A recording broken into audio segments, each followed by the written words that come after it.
Ce matin, un groupe de femmes se retrouve pour distribuer un journal un peu particulier. Les filles, ça c'est le numéro qu'on va distribuer aujourd'hui. Intitulé « Lettres de prisonniers politiques au peuple de Géorgie », elles ont recueilli les témoignages de leurs fils en prison, arrêtés lors de manifestations pro-européennes en décembre 2024. Ce journal se dresse contre le tournant autoritaire du régime. 3 numéros ont été publiés et 50 000 exemplaires écoulés depuis avril. On va à Marneuli aujourd'hui, on commence par le grand marché de la ville. Des bénévoles seront là pour nous aider à dialoguer avec ceux qui ne parlent pas géorgien. Marneuli est une petite ville à majorité azerbaïdjanaise à 50 km de la capitale. Tsaro ne rate pas une seule distribution. Son cas est unique. Elle a symboliquement adopté un prisonnier orphelin, Archil. 80% de la population géorgienne souhaite se rapprocher de l'Union européenne. Mais à Marneuli, les habitants ont voté à une écrasante majorité pour le parti autoritaire au pouvoir, Rêve géorgien. La barrière de la langue fait des habitants une cible privilégiée de la propagande du régime.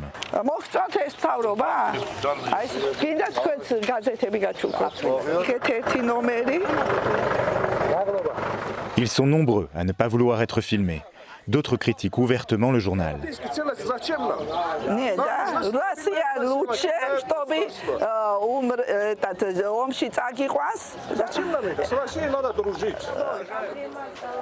Maya, maraîchère, n'a pas oublié l'invasion russe de 2008.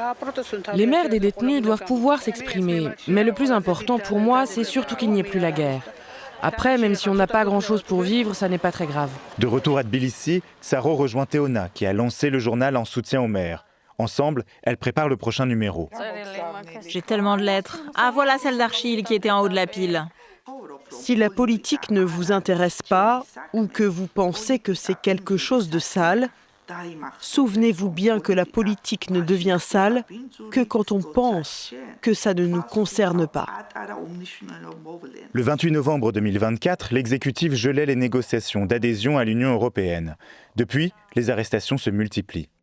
C'est très important parce que le régime d'Ivanishvili ne tient que grâce à sa propagande. Et nous, on la menace. L'oligarque milliardaire Bidzina Ivanishvili a fondé le parti Rêve géorgien. Dans l'ombre, il tient le pays d'une main de fer. Malgré les pressions et la fatigue, Teona ne décourage pas. De temps en temps, le stress et la répression qu'on subit nous affectent. Parfois, je veux juste rester chez moi. Mais je retrouve vite mon énergie. Ma motivation persiste, parce que je sais que de nombreux innocents sont en prison. Ça serait une faute morale d'arrêter maintenant. Grâce à toi, les citoyens connaissent le sort de nos fils. Dans les rues de Tbilissi, des centaines de citoyens pro-européens continuent de manifester, alors que les arrestations sont quasi quotidiennes.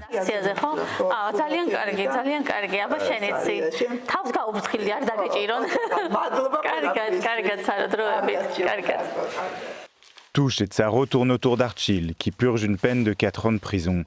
Elle aussi orpheline, elle rêvait d'avoir un 3e enfant, c'est chose faite, même s'ils ne se sont rencontrés que 2 fois lors des manifestations.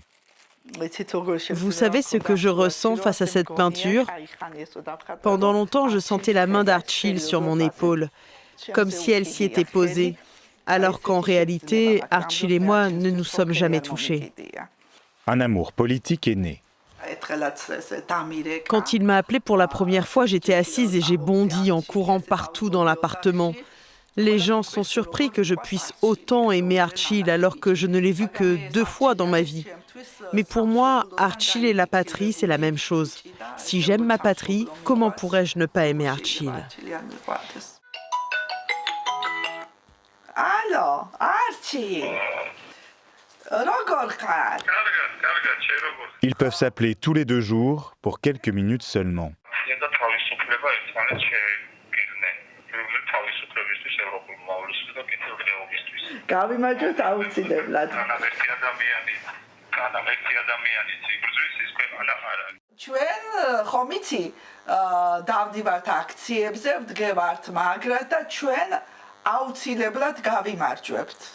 Comme tous les soirs, elles retrouvent les amis d'Archil aux abords des manifestations. Cette solidarité entre générations leur donne de la force. C'est plus simple d'avoir un ami en prison quand on sait qu'il a une mère aimante. Ils sont plus d'une centaine à purger des peines de 2 à 5 ans de prison pour violences contre policiers, détention de drogue ou encore dégradation. Tous dénoncent des accusations infondées. L'Union européenne a condamné ces arrestations et appelle à la libération inconditionnelle de ces prisonniers politiques. Avec l'espoir d'une Géorgie démocratique, la détermination des manifestants pro-européens ne faiblit pas.